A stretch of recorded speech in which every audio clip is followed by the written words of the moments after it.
Hello, welcome to Telugu capital TV. నేను మీ రవి. ఈరోజు మనతో ప్రముఖ హైకోర్టు అడ్వకేట్ శ్వేత గారు ఉన్నారు. నమస్తే మేడం. నమస్తే అండి. మేడం, హబ్సిగూడలో ఆనంద్ ఐ ఇన్స్టిట్యూట్లో ఒక పాప కంట్లో నలకబడిందని జాయిన్ అవ్వడం జరిగిందట. తనకి ఆపరేషన్ చేయాలని చెప్పారట, బట్ తను ప్రాణాలు కూడా కోల్పోయింది. అసలు ఏం జరిగింది? వివరాల్లోకి వెళ్తే ఆనంద్ ఐ ఇన్స్టిట్యూట్ అని హైదరాబాద్లో హబ్సిగూడలో ఉందంట.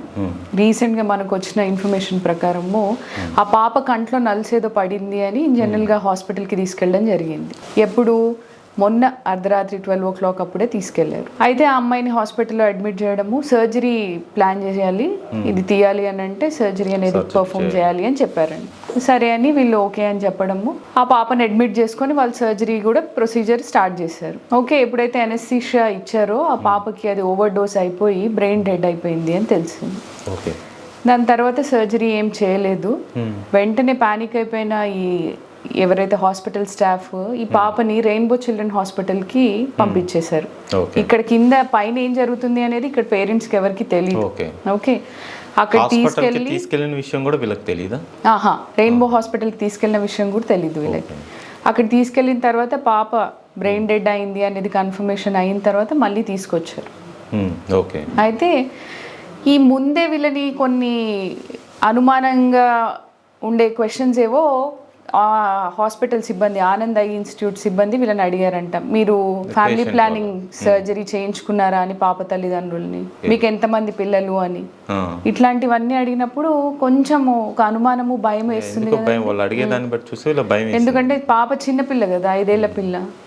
ఒక నిమిషం భయం వేసి అప్పుడు గట్టిగా అడిగితే, ఆగండి, ఆ ఆర్గన్స్ అన్ని బాగానే ఉన్నాయి, ఎక్స్టర్నల్ సపోర్ట్ మీద పెట్టాము, వెంటిలేషన్ మీద, పాపకి ఏం కాలేదు అని చెప్పారంట. ఎప్పుడైతే పాపకి ఏం కాలేదు అని చెప్పారో అక్కడే డౌట్ వస్తుంది, పాపకి ఏదో అయింది అని. ఎప్పుడైతే వీళ్ళు నిలదీయడం జరిగిందో, అసలు ఏమైంది, మా పాపని మాకు చూపియండి, సర్జరీ అయిపోయి ఉండాలి కదా, మేము ఫీజు కూడా కట్టేసాము ఆల్రెడీ అని. అప్పటి నుంచి వాళ్ళు ఇంకా వెంటనే ఆ సిబ్బందిని అందరినీ ఎవరిని వాళ్ళని పంపించేసి వెంటనే పోలీసులను పిలుచుకున్నారు. ఆ వచ్చిన పోలీసులు కూడా ఏం మాట్లాడుతున్నారు అనేది మీరు విన్నట్టయితే, విక్టిమ్స్ వైపు నుంచోవాలి, అక్కడ పాప చనిపోయింది అనేది తెలిసిపోతుంది, వాళ్ళని కొంచెం సముదాయించి మీరు ఆగండి, మేము ఆ డాక్టర్ని తీసుకొస్తాము, అరెస్ట్ చేస్తాము, మాట్లాడతాము, అసలు ఏంటి అని వాళ్ళని సముదాయించకుండా ఎవరైతే సిఐ ఉన్నారో చాలా దుర్భాషలాడారు ఆ పేరెంట్స్ని. వాళ్ళు బాధలో ఉన్నారు, వాళ్ళు బాధలో ఉన్నోళ్ళు వాళ్ళకు అవును కోపం వస్తుందండి, అదేం చిన్న విషయం కాదు.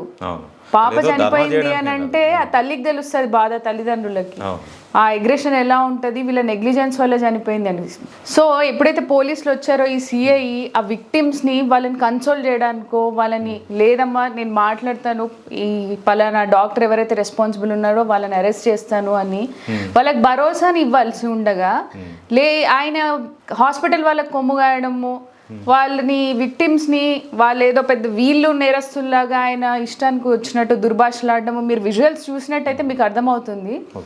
కాకపోతే నా నిజం చెప్తున్నా, ఒక్కో 2 నిమిషాలు ఉండకపోతే నా కొడకల్లారా నిజం చెప్తున్నా, నేను ఇంత నిజం చెప్తున్నా. అసలు ఎంత పేషెన్స్ లేకుండా విపరీతంగా అసలు అన్పార్లమెంటరీ లాంగ్వేజ్లో ఆయన మాట్లాడుతున్నారు. అంత కోపం ఎందుకండి? వీళ్ళ దగ్గర డబ్బు లేదన్నా, లేకపోతే వీళ్ళు ఏం చేయలేరన్నా, వీళ్ళు మా మీద కేసులు వేయలేరు, పోలీసులు అనే ఒక ప్రివిలేజ్ మీద వీళ్ళు సామాన్యుల మీద అట్లా అరవడము. అదే డాక్టర్ మీద అరవచ్చు కదా, నువ్వు ఎట్లా చంపినావో ఒక చిన్న పాపని, నీ దగ్గరికి వాళ్ళు ప్రాణాల కోసము కాపాడుకోవడానికి వస్తే ఆ పాపని నీకు కొంచెం కూడా కన్సర్న్ లేకుండా, అసలు ఆ పిల్లకి ఏమైంది అనేది తెలియకుండా వేరే హాస్పిటల్కి పంపించావు, మళ్ళీ అక్కడి నుంచి తీసుకొచ్చావు. ఇదేది కింద జరుగుతుంది ఈ పేరెంట్స్కి తెలియదు. సో ఇది మనం గమనించినట్టయితే పోలీసులు ఎవరైతే లోవర్ సైడ్ ఉంటారో, మేబీ డబ్బు పరంగా కానీ బలం పరంగా కానీ ఏం తెలియని అమాయకుల్ని ఎట్లా ట్రీట్ చేస్తారు అనేది మనం ఎవిడెంట్గా ఇవాళ చూసాం.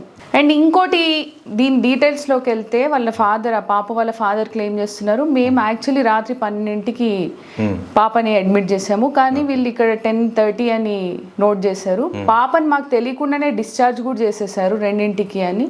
అసలు ఇప్పటి వరకు డిశ్చార్జ్ చేసాము అంటున్నారు, మేము మా పాపని చూడలేకపోతున్నాము. నిజంగా పాప బాగున్నట్టయితే మాకు చూపియండి. వాళ్ళేమో వెంటిలేటర్ మీద పెట్టాము, ఆర్గన్స్ అన్ని బాగున్నాయి అని అంటున్నారు.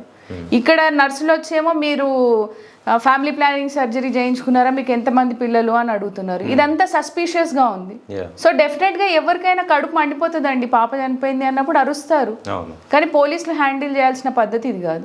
డెఫినెట్ గా ఇప్పుడు చూసుకున్నట్టయితే ఎవరైతే రెస్పాన్సిబుల్ డాక్టర్ ఉన్నాడో ఆయన పైన కంప్లైంట్ తీసుకోవాలి. సార్ ఇప్పుడు కంప్లైంట్ తీసుకోండి అంటే మీరు పోలీస్ స్టేషన్కి వచ్చి ఇవ్వండి అని. మీరు అక్కడే ఉన్నారు కదా, ఎక్కడైతే అఫెన్స్ జరిగిందో అక్కడే ఉన్నారు కదా, అక్కడే పోలీసులు ఉన్నారు, సిఐ ఉన్నారు, ఎస్ఐ ఉన్నారు, అందరూ ఉన్నారు. అక్కడే ఒక చిన్న కంప్లైంట్ కాపీ తీసుకోవచ్చు కదా. మీరు అక్కడికి రండి అని అంటే ఇక్కడి నుంచి వీళ్ళని డైవర్ట్ చేయడానికి. So this is very bad thing అండి. ఏదైతే పాపకు జరిగిందో అది చిన్న పిల్ల, దానికి అభం శుభం తెలియని పిల్ల. ఈ మెడికల్ నెగ్లిజెన్స్ వల్ల ఈ డాక్టర్స్ ఏదైతే ఆ పాపకి ఓవర్ డోసేజ్ ఆఫ్ ఎనస్థీషియా ఇవ్వడం వల్ల జరిగింది అని రూల్ అవుట్ చేశారు. అదే ఉంది. లెటెస్ట్ సీ మరి ఈ కేసు ఎలా మలుపు తిరుగుతుందో, ఆ నిజాలు ఎలా బయటకు వస్తాయో. మరి వన్స్ పోలీసులు కంప్లైంట్ తీసుకున్న తర్వాత వాళ్ళ ఇన్వెస్టిగేషన్లు బయటపడాలి. మేడం, ఇలాంటి ఇష్యూస్ తరచూ జరుగుతూనే ఉంటాయి. అసలు మరీ మిడిల్ క్లాస్ పీపుల్స్ అయితే చాలా ఇబ్బంది పడాల్సిన అవసరం ఉంటుంది. ఈ మెడికల్ నెగ్లిజెన్స్కి ఏంటి చట్టాలు ఏం చెప్తున్నాయి? మెడికల్ నెగ్లిజెన్స్ అనేది ప్రూవ్ అయితే minimum 2 years of imprisonment with fine ఉంటుందండి usually. Okay, consumer protection act కింద కూడా మనం ఇది ఫైల్ చేసుకోవచ్చు. Usually most of the corporate హాస్పిటల్స్లో ద మినిట్ కొంతమందే వెళ్తారు. Okay, most of the underprivileged తెలియని వాళ్ళు ఈ మెడికల్ నెగ్లిజెన్స్ కేసెస్ వాళ్ళు వేయని కూడా వేయరు. వెళ్ళినప్పుడు కూడా ఈ కార్పొరేట్ హాస్పిటల్స్ ఏమంటాయి అని అంటే, మేము నెగ్లిజెంట్ బిహేవియర్గా లేము, కావాలంటే ఇన్సూరెన్స్ ఉంది క్లెయిమ్ చేసుకోండి, ఇండెమ్నిటీ క్లాజ్ ఉంది మాకు, ఏమైనా డ్యామేజెస్ ఉంటే పే చేస్తాము. అది కాదు, డ్యామేజెస్ పే చేయడం కాదు మనకు కావాల్సింది. ఈ డాక్టర్ అనేటోడు నెక్స్ట్ టు గాడ్. ఎంతో కేర్ఫుల్గా మనం ప్రాణాలను ఈయన చేతుల్లో పెడతాం, డాక్టర్ చేతుల్లో కాపాడుతాడు అని. ఆయన నెగ్లిజెంట్గా ఇప్పుడు ఏ సర్జరీ చేసినప్పుడు ఏదో ఆర్గాన్ని డ్యామేజ్ చేయడము, ఒక ఆర్గాన్కి సర్జరీ చేయబోయినప్పుడు నెక్స్ట్ దాని అడ్జసెంట్ ఆర్గాన్ని డ్యామేజ్ చేయడము, నెగ్లిజెంట్గా మీరు ఉన్నారు అన్నప్పుడు వాళ్ళు ఏం క్లెయిమ్ చేస్తారంటే వీళ్ళు జస్ట్ డ్యామేజెస్ కోసము, డబ్బు కోసం, కంపెన్సేషన్ కోసము కేసు వేశారు అని అంటే, ఎవరైనా ఎందుకు కంపెన్సేషన్ కోసం వేస్తారు సార్? వాళ్ళ దగ్గర నుంచి డబ్బు లాగాలి అని ఎందుకు అనుకుంటారు? నిజంగా డ్యామేజ్ జరగంది, ఎంతో కొంత నిజం ఉంటేనే కదా కేసు వరకు వెళ్ళేది. అండ్ ఇందులో బేబీ చనిపోయింది ఈ విషయంలో. ఒక 70-80 years ఫ్యూచర్ ఉన్న బేబీ 5 yearsకి చనిపోయింది అని అంటే, మరి ఎన్ని డ్యామేజెస్ అడిగితే ఆ బేబీని తీసుకురాగలుగుతాము? ఆ మదర్ పెయిన్ అనేది మనం ఇవ్వగలుగుతామా? అసలు ఆమెకి ఎట్లా ఏం చెప్పి కన్సోల్ చేస్తారు? అమ్మ చచ్చిపోయింది పాప, నీకు డబ్బు ఇస్తారు ఊరుకో అంటే, అసలు నేను ఏమంటున్నానంటే, ఆవిడ ఉన్న బాధని కొనగలుగుతామా డబ్బుతో? లేదు కదా.